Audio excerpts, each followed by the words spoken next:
In the headlines, President Buhari signs 21.8 trillion naira 2023 appropriation bill into law. Elder statesman Edwin Clark endorses Peter Obi for president. Gunmen storm Abuja community, abduct 4 returning from crossover night.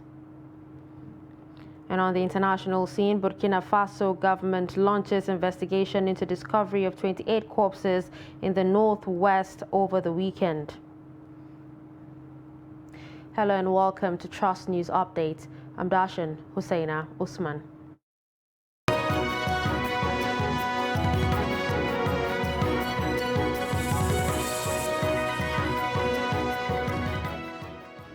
Now the news in detail.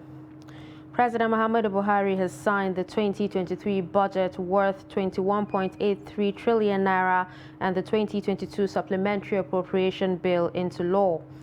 Speaking on Tuesday at the signing of the 8th and final annual budget of his administration, the president said the aggregate expenditures of 21.83 trillion naira is an increase of 1.32 trillion naira over the initial executive proposal of 20.51 trillion naira. On the other hand, the president explained that the 2022 Supplementary Appropriation Act would enable the administration to respond to the havoc caused by the recent nationwide floods on infrastructure and the agricultural sector. Kehinde Amodu has more. The amended fiscal framework for 2023 budget as approved by the National Assembly shows additional revenues of 765.79 billion naira and an unfunded deficit of 553.46 billion naira. Lawmakers also introduced new projects into the 2023 budget, setting aside 770.72 billion naira for implementation and increasing provisions made by ministries, departments and agencies by 58.55 billion naira. As usual, the president is not comfortable with the changes made to the budget, but as he had done in previous years, he is signing the 2023 appropriation bill into law to enable its implementation, especially in the light of imminent transition process to another democratically elected government. It is clear that National Assembly and the Executive need to capture some of the proposed additional revenue sources in the fiscal framework. This must be rectified.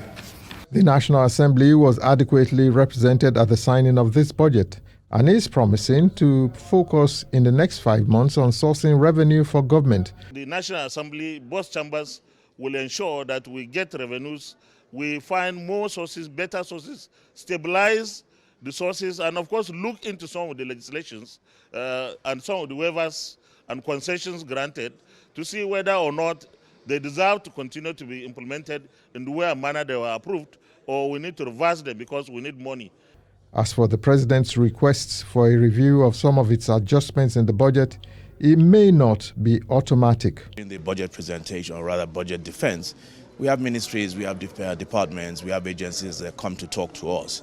And we look at the reality on ground and what they have before them and whether or not they can actually execute their mandate as per their ministries and departments. It now behoves on the National Assembly. The president has acknowledged that these are challenging times worldwide and is commending the continuing resilience, understanding and sacrifice of Nigerians in the face of current economic challenges. He has pledged that in the final days of his administration, government will accelerate the implementation of critical measures aimed at further improving the Nigerian business environment, enhancing the welfare of people, and ensuring sustainable economic growth over a medium to long term. From State House, Abuja, Kehinde Amodu, Trust TV News. In politics, elder statesman Edwin Clark has endorsed Peter Obi of the Labour Party for the 2023 elections. Clark announced this position at a news briefing in Abuja on Tuesday. The elder statesman based his endorsement of Obi on traits he believes are critical to leading the country. Explaining further, he cited honesty, trust and transparency, all of which he said Obi displayed when he was governor of Anambra State. Clark called on Obi to tackle the issues of the injustices and environmental degradation in the Niger Delta region if elected president. The presidency says former President Olusegun Obasanjo will not stop attacking President Muhammadu Buhari because he is jealous of Buhari's achievements. Senior Special Assistant to the President on Media and Publicity, Garba Shehu, who gave 4 reasons for what he calls the unjustifiable attacks on Buhari by Obasanjo, said the ex-president won't stop being jealous of anyone who beats him to a new record in the nation's development process. According to the presidential aide, Buhari is ahead of the former president in all fields of national development. He said that Buhari's administration had successfully completed the second Niger Bridge, which Obasanjo laid the foundation, but work never started, adding that the project would soon be inaugurated by the president. The presidential aide, who reminded the former president that the totality of African leaders appointed Buhari the anti-corruption champion of the continent, also maintained that the former president was not comfortable with Buhari bagging awards and encomiums for strictly promoting democratic culture and the rule of law in Nigeria and beyond. The APC gubernatorial candidate of Taraba State, Senator Emmanuel Bocha, said the state is currently standing on the precipice of complete breakdown. Senator Bocha made this known during the inauguration of his campaign council in Jalingo, the Taraba state capital. The gubernatorial candidate said Taraba, which was once a vibrant and prosperous state, has now degenerated into a pitiable level of desolation, deprivation, and hopelessness. He said people have lost their confidence due to poverty and other social ills, adding that a weak and hopeless society cannot accomplish any goals for its people. Still in politics, former Minister of Transportation and leader of the All Progressives Congress in Rivers State, Honorable Chibuike Rotimi Amechi, has urged his supporters to sensitize and mobilize Rivers residents for victory in 2023 governorship elections. The former minister disclosed this while addressing supporters of APC in Emohua local government area of the state. He said 2023 election will not be business as usual for the PDP, urging members of the APC to ensure massive mobilization across the wards of the state to enthrone good governance. He urged his supporters to ensure they vote for all the party's candidates to have the change the people desire. He urged party supporters to ensure they collect their permanent voter cards to be able to exercise their franchise. Address education, address poverty alleviation, address health challenges, address roads, not just flyovers. I built 5 flyovers. I built the flyover at Achi, right? That's the longest. Okay, well, they don't have the longest one. Obliquity. There are so many. The rest assured, if we win, we will serve you. But most importantly, don't sit here. You are not enough vote for us. Go and get people out of their houses to vote for APC. They should do what? That's what I want. So if we win, we will not address only flyovers. We will address education, we will address health, we will address poverty, we will address power. Just like we did address the power here. Anything that we have done, APC has done for you before, we will do more. Our leader approved for Trans-Calabar Road. It was approved. It started, we stopped it. We will complete it. Moving on to security, gunmen in the early hours of Sunday stormed Paze, a community around the Biazing area of the outskirts of Kubwa town in the FCT, and abducted 4 people. Reports say 4 heads of families were separately abducted from their homes, but their wives and other members were spared. A housewife, Juliet Olarenwaju, whose husband was among those abducted, said she was on her way from church with her husband after attending the New Year's crossover night when the incident happened. Joy Daniel, another housewife in the area, also narrated how gunmen broke into their compound and dragged them out, collected their money, foodstuff, and mobile phones. She said her husband Daniel Audu, along with 2 other heads of families, namely Solomon Ayongo and another identified as Jerry in the neighborhood, were abducted. I've not heard from because they went with my phone, so there is no means of him even calling or if he wants to talk to me. So I didn't hear from him, but it's my mother-in-law that I called. So he told me that they have already called him, that they called her rather. They called her yesterday. Okay. They later came back with me and they asked me if there's any money in the room again. I said no. So one of the boys, they slapped me and one used cutlass to wipe my hand. If not that I'm wearing this long sleeve, you can even see. So this cutlass to wipe my hand.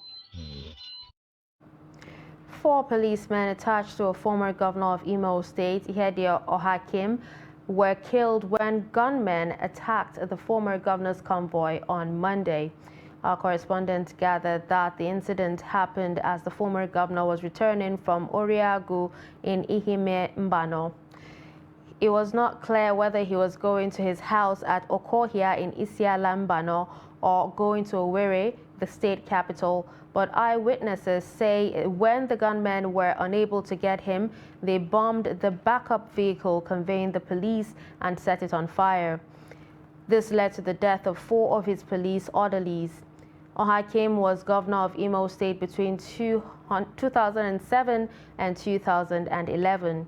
Eyewitness said that the former governor was with 2 of his children when the gunmen struck. Spokesperson of the Imo State Police Command, CSP Mike Abatam, could not be reached for comments. Still on security, gunmen on Monday night razed the Afoata Divisional Police Headquarters in the Njaba local government area of Imo State. This came a few hours after a convoy of a former governor of the state, Ihedioha Ohakim, was attacked with 4 of his orderlies killed. Reports say the attackers got to the police station and threw explosives into the facility, leaving it burnt afterwards. No policeman was on duty when the attackers struck. The same police station was in June 2021 vandalized after 2 courts beside it were burnt. The spokesperson for the police in the state, Michael Abatam, had yet to issue a statement concerning the incident. Rivers State Command of the Nigeria Security and Civil Defense Corps has arrested 262 suspects allegedly connected to oil theft, illegal oil bunkering, pipeline vandalism, advance fee fraud, cultism, and other offenses. The NSCDC State Commandant, Oga Michael, disclosed this to journalists in Port Harcourt while recounting the command's achievements for 2022. The commandant said between January and December 2022, the command had made several arrests and secured 21 convictions. He said the command would continue to maintain stronger synergy with all security agencies in the state to forestall any criminal tendencies. As far as bunkering is concerned, the bunker activities in Rivers State have reduced by no less than 90% since I came here. Before, we used to have black smoke, and what is responsible is the synergy among security agencies are coming together to fight bunkering. We have come together because we now have joint operation where one agency cannot do, other agencies support. So far, we have more than 58 arrests. We have about 33 convictions and 22 convicts. About 513 cases have been resolved by our department we call the Peace and Conflict Resolution. Our anti-fraud unit also have been able to recover a lot of money from fraudsters. But we're going to do more to protect national infrastructure like INEC office, where we have been directed to deploy our men. Like in other states, the INEC office have been attacked by criminals, so we are going to put more effort to guide INEC offices to avoid the breakdown of law and order within that area because of the 2023 election. You're watching Trust News Updates. Coming up after the break. Defying language barriers to promote unity. Do stay with us. Daily Trust presents 20th Daily Trust Dialogue. Theme: Interrogating the 2023 Presidential Agenda. Panelists: Professor Jibrin Ibrahim, Professor of Political Science and member of the board of the Center for Democracy and Development, CDD. Dr. Yetunde Anibaba, Lecturer, Analysis of Business Problems, Lagos Business School. Dr. Eugene Enahoro, Human Capacity Development Specialist and CEO, Heltoni Services Limited. Date: Thursday, 25th January 2023. Time: 10 a.m. Venue: NAF Conference Center and Suites, Gwarimpa Expressway, near Next Shopping Mall, Kado, Abuja. For sponsorship and branding participation, contact 081 00 49 1948, 081 65 32 0660, or 080 33 92 8902. The event will be broadcast live on Trust TV.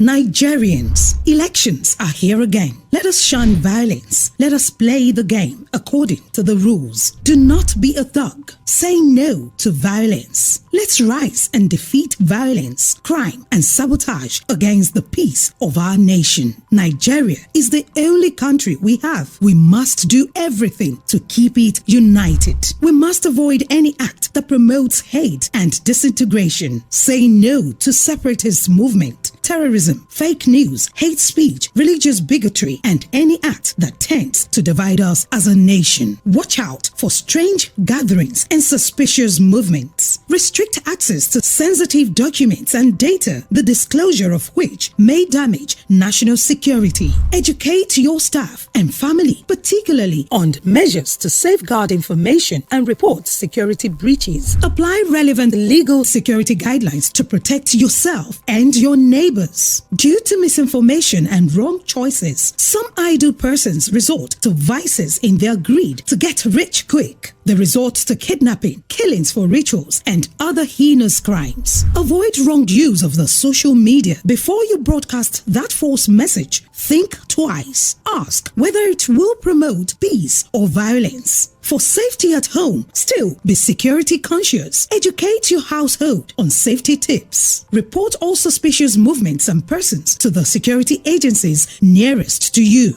Be a good citizen. Be patriotic. To pass security information, please call 0813-222-2105, 0915-339-1309, 0908-837-3514, or send a mail to dsspr@dss.gov.ng. This message is from the Department of State Services, DSS.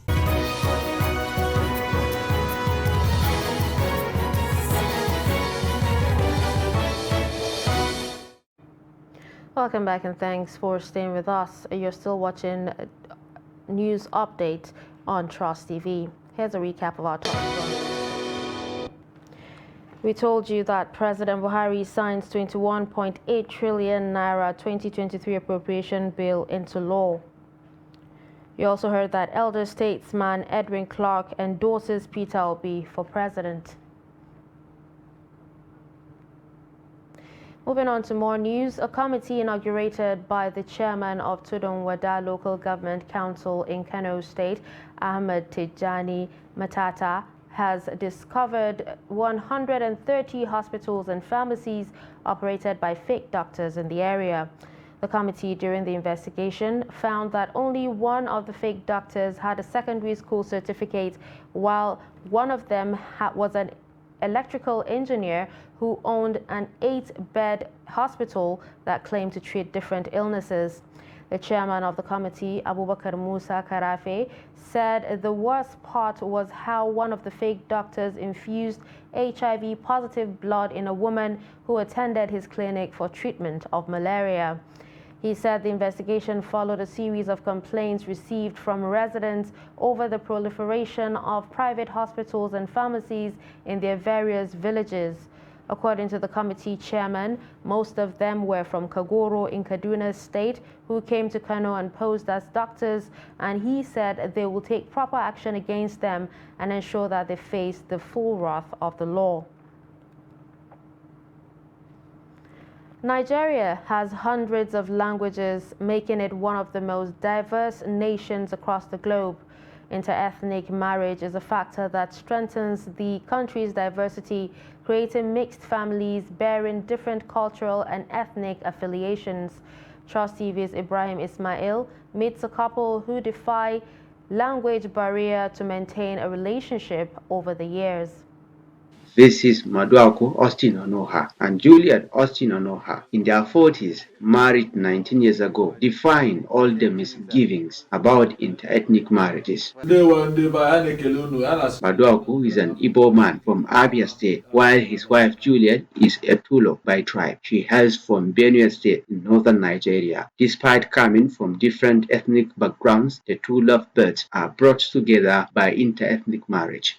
What brought us together is marriage, and that marriage is rooted by love.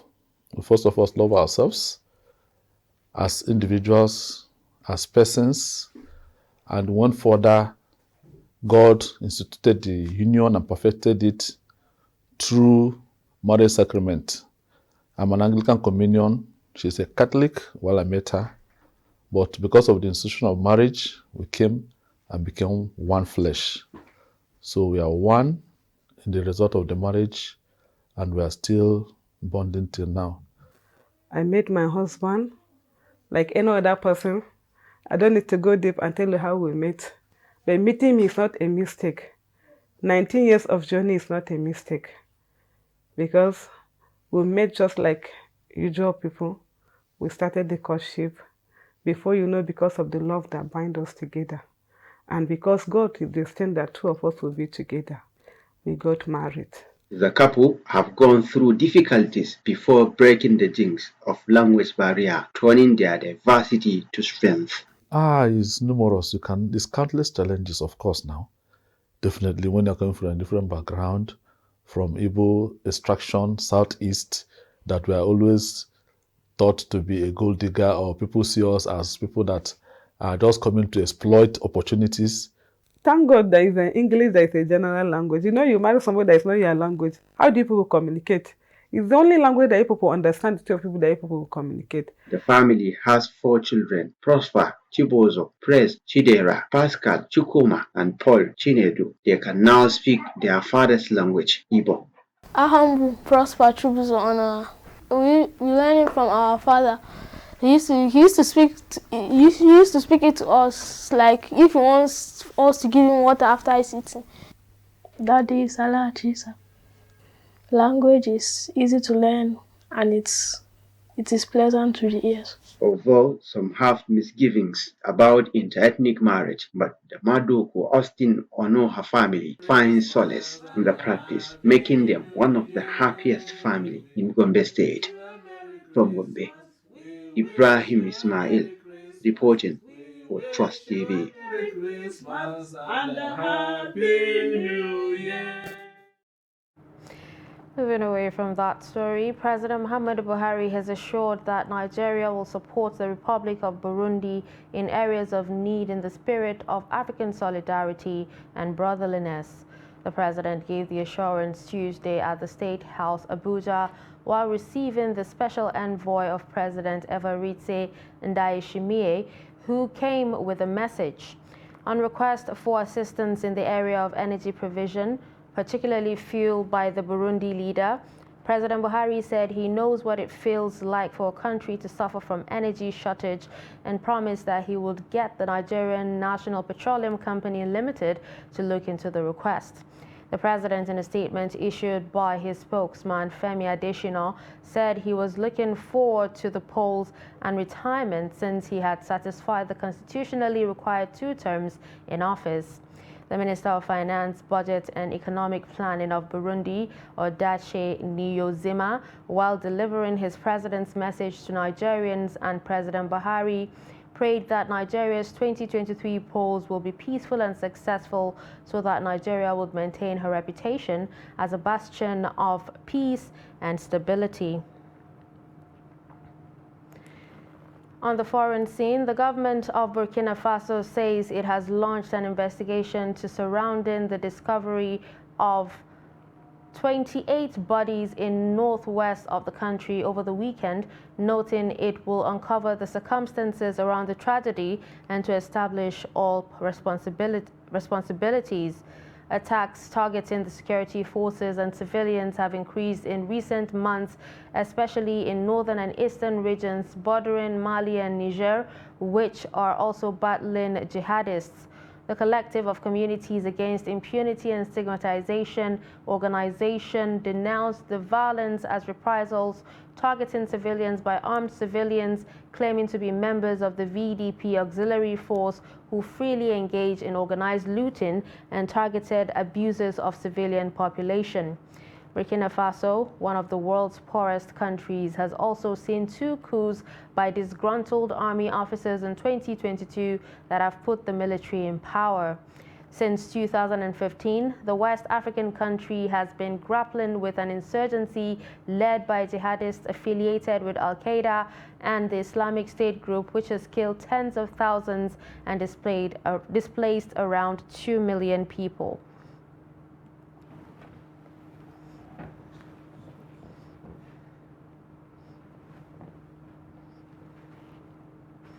And finally, in sports, Chelsea are in advanced talks with Benfica over a move for Enzo Fernandez and are willing to pay 127 million euros for the Argentina international. The Blues are set to pay for Fernandez in 3 installments of around 40 million euros, and only final details now need to be agreed between the 2 sides. Fernandez has already agreed to move to Chelsea, and it's now just left for the 2 clubs to complete the deal. And with that, we've come to the end of Trust News Update. Don't forget to follow us across all our social media platforms. I'm Darshan Hussaina Usman. Thanks for watching.